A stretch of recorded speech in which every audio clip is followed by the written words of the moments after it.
è stato sequestrato dalla polizia nell'abitazione di Baby Touché, indagato il trapper di Monselice al Molo 5 a Marghera, annullata l'esibizione di Nicki Savage.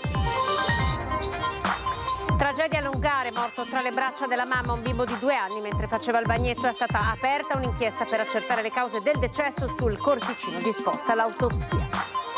Paura in via Baracca a Vicenza per il crollo di un tetto di un vecchio edificio abbandonato. Residenti svegliati nella notte dal rumore, vigili del fuoco e polizia sul posto per mettere l'area in sicurezza.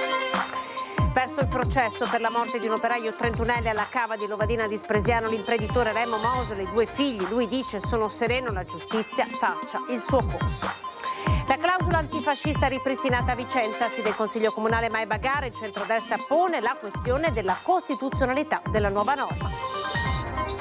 Lo stadio di calcio da 16 posti nel Bosco dello Sport di Tessera sarà realizzato dal raggruppamento di imprese guidato da Fincantieri. 5 le offerte giunte al comune.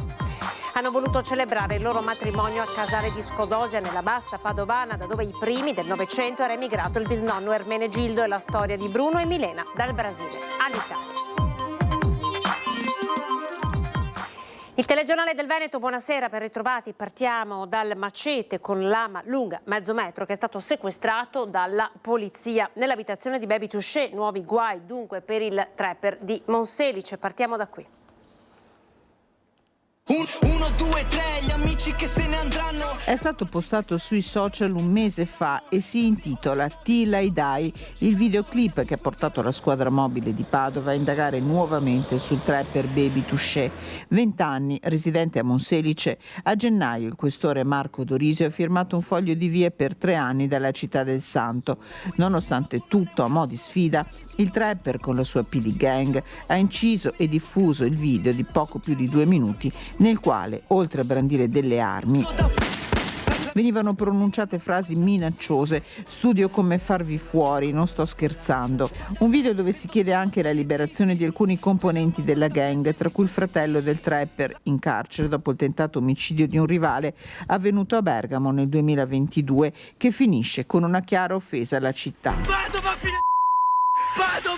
Una versione diversa, quella ancora online. Le nuove indagini della polizia su delega della procura di Padova hanno portato a un decreto di perquisizione nei confronti del trapper, indagato per detenzione abusiva di armi ed esplosivi.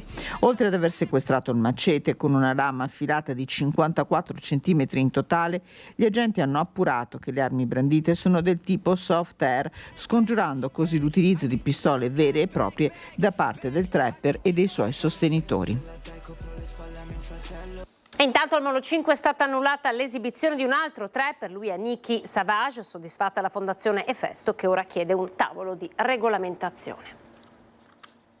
Dopo gli appelli dei giorni scorsi ai gestori del Molo 5 e alle istituzioni è arrivata la decisione. Il trapper Nicki Savage non si esibirà sabato 30 marzo nella discoteca. Grande soddisfazione per la Fondazione Efesto, che in questi giorni si è fatta portavoce dei timori di molte famiglie affinché l'esibizione del trapper si annullasse, come fatto nei mesi precedenti da un locale di Castelfranco Veneto. Ci dà soddisfazione, però il nostro obiettivo non era il Molo 5 in sé come spettacolo e come locale. Il nostro obiettivo è chi crea questo tipo di prodotto, se tale lo possiamo chiamare. Siamo abbastanza convinti che per questioni di pubblica sicurezza l'evento, o meglio la sua esibizione, doveva essere eliminata. In questo caso questo artista comunque è molto famoso in tutta Italia, è molto famoso sui social e non pensavamo che potesse tirare avanti una polemica come quella che è stata creata. Ma per 2 eventi annullati ce ne sono altri organizzati nelle prossime settimane: Bussolengo, Padova, Treviso, Vicenza, per cui la Fondazione lancia un appello affinché ci si allinei. Col motivo per cui vogliamo coinvolgere anche l'Anci Veneto.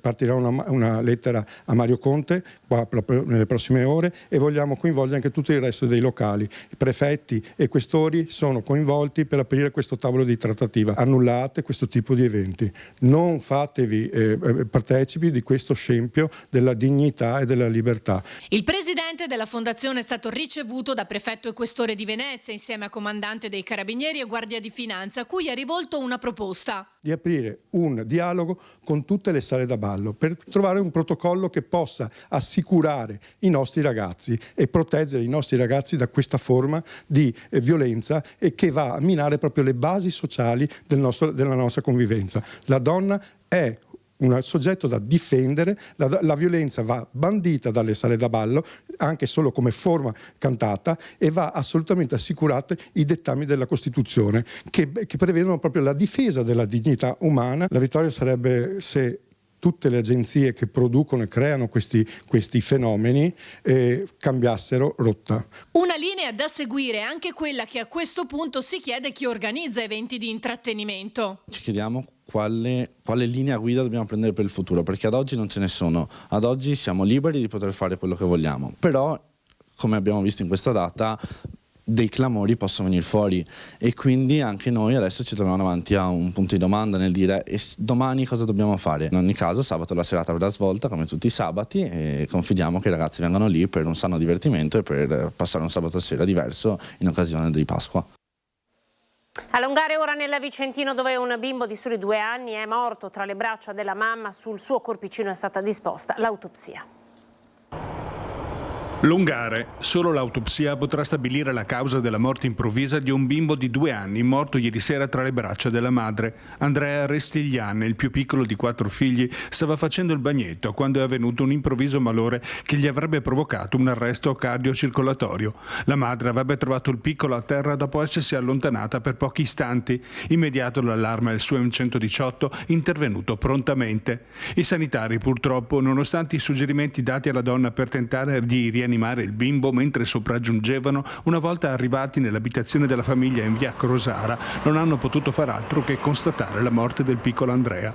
Impossibile stabilire l'esatta causa della morte. In casa sono poi sopraggiunti anche i carabinieri che hanno raccolto le prime testimonianze. Il piccolo non avrebbe manifestato negli ultimi tempi problemi particolari di salute. Per fugare ogni dubbio sarà necessario ascoltare anche il pediatra, mentre il magistrato ha disposto l'autopsia, senza iscrivere però nessuna persona sul registro degli indagati. La famiglia Restiglian, molto conosciuta in paese, si è chiusa nel proprio dolore, stretta nell'abbraccio della comunità, scioccata dalla notizia della tragedia. Ancora a Vicenza, ora siamo in via Baracca per il crollo del tetto di un vecchio edificio abbandonato. Paura innottata in via Baracca per il crollo del tetto di un edificio del 1800 abbandonato da tempo. Intervenute le volanti della questura, i vigili del fuoco su segnalazione dei residenti svegliati da un forte rumore. È stato effettuato un sopralluogo per escludere la presenza all'interno dell'edificio di senza fissa dimora, controllo che ha scongiurato questa eventualità. Posso solo dire del rumore di stanotte, come non pensavo fosse magari un camion che passasse, in realtà poi stamattina ho visto che è crollato quella cassina, il tetto. Per fortuna non era giorno e non sono passate persone insomma sotto. L'intera zona è stata messa in sicurezza, chiuso anche un tratto della via, visto che alcuni detriti erano caduti in strada, occupando la carreggiata. Anche le auto dei residenti parcheggiate nelle vicinanze sono state fatte spostare per il timore di altri crolli. Questa mattina all'1 è suonato il campanello e la polizia, anche però è caduto, mi sembra prima, verso le 11:45, adesso non mi ricordo. Io non ho sentito niente, ho sentito solo il campanello. Che cosa le hanno detto? Sta venendo giù la casa, mi sono immaginato che era quella lì perché è già da un bel po' di tempo che è lì in bilico. E poi ci ha fatto spostare fuori tutte le auto, come vedi io l'ingresso proprio di fianco alla casa che è andata giù e adesso speriamo. L'area è stata delimitata e transennata. Io purtroppo mi sono accorto questa mattina che ho trovato la segnaletica nella strada, quindi rumori non ne ho sentiti, anche perché abitando sul lato di là non ho avuto modo di sentire nessun rumore. Verso il processo per la morte di un operaio, la cava di Lovadina di Spresiano, siamo nella Marca per l'imprenditore Remo Mosole e i 2 figli. Lui, che abbiamo sentito, dice sono sereno che la giustizia faccia il suo corso. Ho pianto per questo ragazzo, ho pianto. Adesso sono sereno, aspetto la sentenza, non sono neanche minimamente preoccupato, non sono preoccupato. Se c'è una linea di giustizia io non c'entro niente. La Procura della Repubblica di Treviso si appresta a chiedere il processo per l'imprenditore Remo Mosole e per i 2 figli Mara e Rudy, in seguito alla morte sul lavoro il 16 gennaio del 2023 del 31enne Andrei Perepuini, operaio di origini moldave, padre di una bambina di 5 anni, rimasto schiacciato da un cumulo di ghiaia nella cava Le Bandie di Lovadina. La perizia tecnica della difesa ricostruisce una diversa dinamica dei fatti rispetto a quella del consulente del sostituto procuratore Massimo De Bortoli, che detiene il fascicolo sul caso. L'ipotesi dei difensori dei Mosole è che il 31enne abbia compiuto una leggerezza. Lì, ha più volte ripetuto il patron Remo, Andrei non si doveva trovare. Alle 7:21 ho parlato con lui. Andrei, mi raccomando, solo guardare, stavo dentro alla televisione che guarda tutti i nastri che funzionano. Pioveva come oggi. Era stato lo stesso Mosole, scavando con le mani insieme agli altri dipendenti, a trovare il 31enne ormai morto incastrato in una delle bocchette. Al consulente della procura, il pubblico ministero, che continua a ravvisare invece delle responsabilità in carico al CDA dell'azienda, ha chiesto delle controdeduzioni per poi procedere con la richiesta di rinvio a giudizio. La famiglia risarcita non intende costituirsi parte civile. La moglie del 31enne lavorava come cameriera al vicino hotel Taissi. Adesso fanno quello che è giusto fare.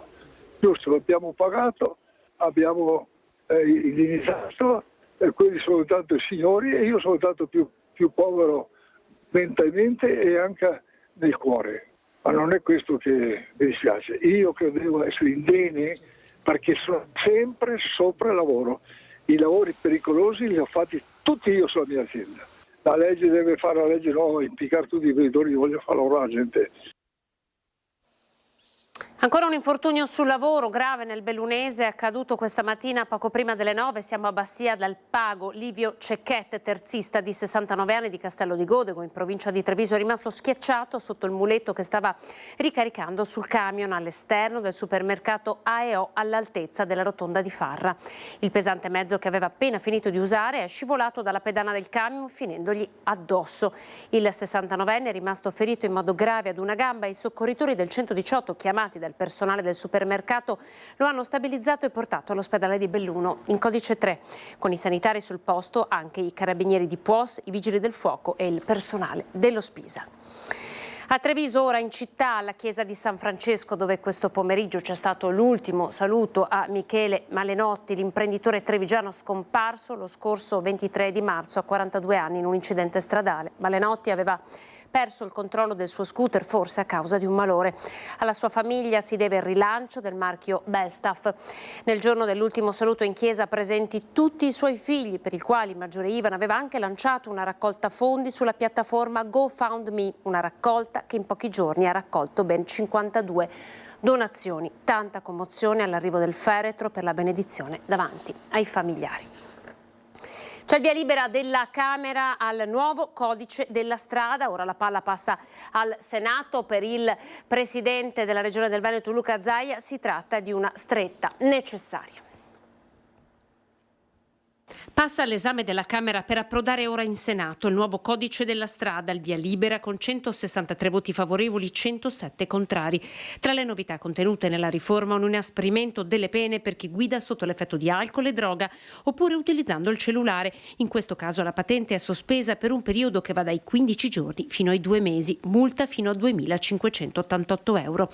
La riforma introduce più tutele per ciclisti e pedoni, intensifica il lavoro sull'educazione stradale nelle scuole e riduce, questa è la norma più contestata, il limite di potenza delle auto guidate dai neopatentati.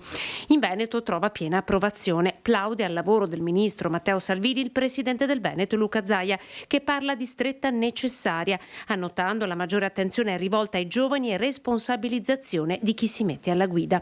Alberto Stefani, segretario regionale del Carroccio, parla di doverosa stretta alla giungla degli autovelox solo per fare cassa. La riforma prevede infatti che non sarà più possibile mettere permettere autovelox nelle aree con limite sotto i 50 km/h. Inasprisce però le multe per eccesso di velocità. Si pagherà fino a 1.084 euro. Patente sospesa fino ad un mese in caso di recidiva. Anche a Venezia sarà possibile accertare e sanzionare la velocità dei natanti grazie al Barca Velox, che il decreto introduce in via sperimentale. I monopattino sarà obbligatorio indossare il casco e i mezzi dovranno avere assicurazione e contrassegno in vista. Potranno circolare, ma non fuori dai centri urbani. La clausola antifascista, il grande tema politico di Vicenza. Dopo un consiglio comunale ad alta tensione, oggi il centrodestra pone la questione costituzionale. Fascismo, un periodo storico che diventa simbolo, emblema di un'Italia che la storia ha condannato, di un regime liberticida, tirannico, violento. E a Vicenza la clausola antifascista discussa in consiglio comunale riporta la questione in prima pagina. L'ex sindaco Francesco Rucco, politico per passione, avvocato di professione, analizza la questione dal punto di vista tecnico, giuridico. La riorganizzazione del partito fascista è l'unica norma prevista dalle norme transitorie della Costituzione italiana, alle quali ha fatto seguito, grazie al Parlamento italiano nel 1952, una legge, la legge Scelba, che già vieta la riorganizzazione del partito fascista e sanziona in maniera molto forte e grave tutti coloro che tentano di riorganizzare il partito fascista, dando la possibilità al governo di intervenire qualora lo facessero con uno scioglimento immediato. Dunque la Costituzione giustamente vieta la riorganizzazione del partito fascista, ma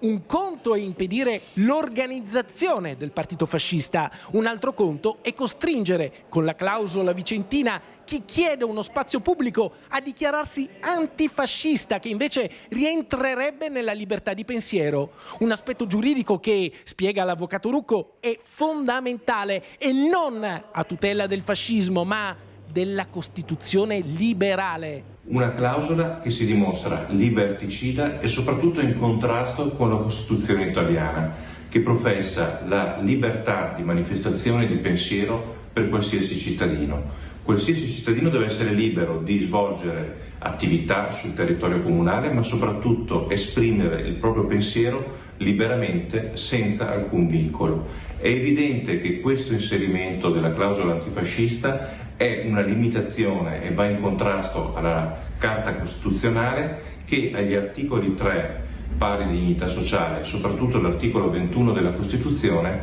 stabilisce la libertà di manifestazione del pensiero per ogni cittadino. A sostegno dell'analisi tecnica di Francesco Rucco, anche il capogruppo vicentino della Lega, Jacopo Maltauro.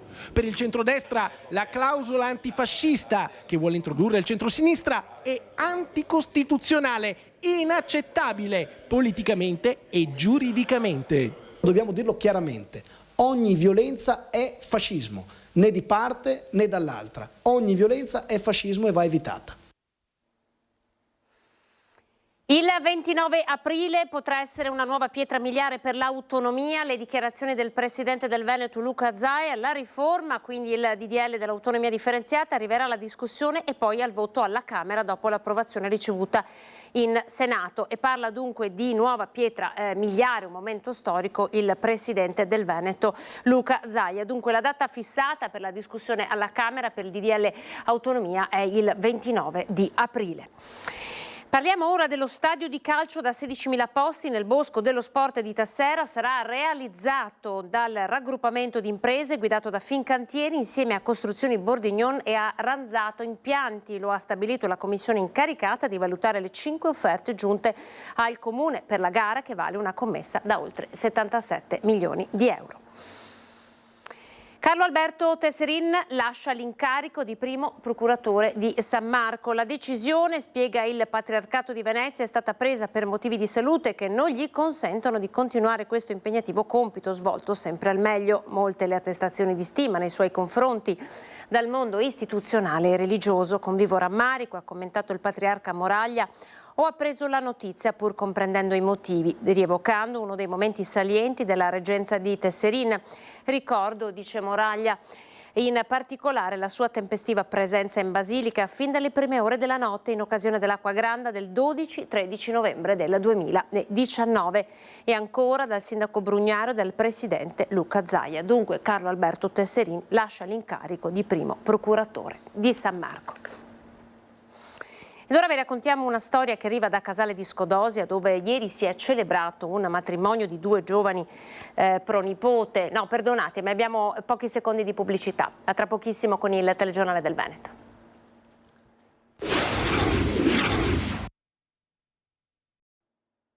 Ben ritrovati con il telegiornale del Veneto. Dunque ripartiamo da Casale di Scodosia, siamo nel Padovano. Ieri è stato celebrato il matrimonio di 2 giovani pronipote di un cittadino emigrato in Brasile nei primi anni del Novecento. Nel servizio della cerimonia le foto scattate da Paola Gabaldo. Era partito da Casale di Scodosia, diretto in Brasile ai primi del Novecento, Ermenegildo Borghesan, bisnonno di Bruno Borghesan da Silva. 33 anni, Bruno ha coronato il suo sogno d'amore con la fidanzata Milena nel comune italiano da dove Lavo era andato con la valigia di cartone in cerca di fortuna. A celebrare con grande emozione il matrimonio civile è stato il sindaco Marcello Marchioro. Italo-brasiliano Bruno, italo-brasiliana anche Milena, i cui avi sono originari dell'Emilia.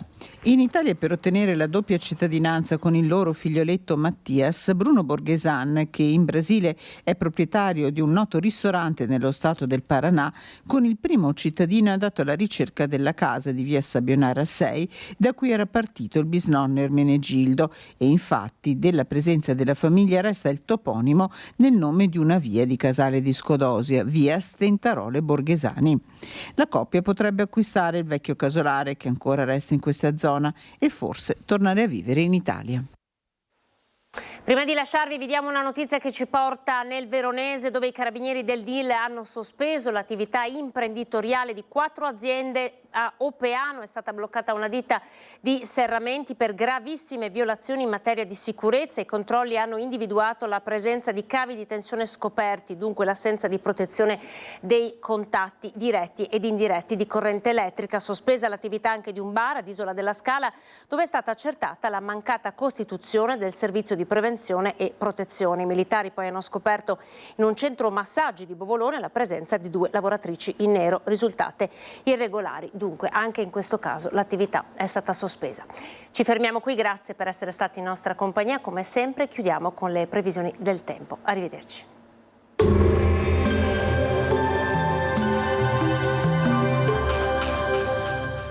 Cooperativa Agricola Volpago offre carni fresche e selezionate di prima qualità, senza uso di antibiotici, direttamente dagli allevamenti locali dei nostri soci allevatori. Bentrovati al meteo. Ancora una giornata instabile, la perturbazione si allontana e la pressione atmosferica torna lentamente ad aumentare. Il dettaglio di giovedì 28 marzo. Sul Veneto al mattino cielo coperto con piogge piuttosto diffuse ovunque. Tra il pomeriggio e la sera nuvolosità in diminuzione, fenomeni via via in esaurimento con anche delle schiarite soleggiate qua e là. Quota neve intorno ai 1000-1300 metri. Temperature in contenuta variazione, minime tra 4 e 9 gradi, massime comprese tra 9 e 14 all'incirca. Ci spostiamo ora sul Friuli Venezia Giulia. Anche qui avremo precipitazioni dappertutto, in genere moderate e anche abbondanti sulla fascia orientale della regione. Col passare delle ore piogge intermittenti, poi nella notte miglioramento. Temperature minime sui 6-10 gradi, massime intorno agli 11-14 gradi. Infine diamo uno sguardo alla situazione del Trentino Alto Adige, dove sarà possibile qualche rovescio nel corso della giornata, alternato a brevi tratti soleggiati. Temperature minime sui 4-5 gradi, massime intorno ai 12. Dal meteo di Antena 3 per ora è tutto. Grazie per l'attenzione. Arrivederci.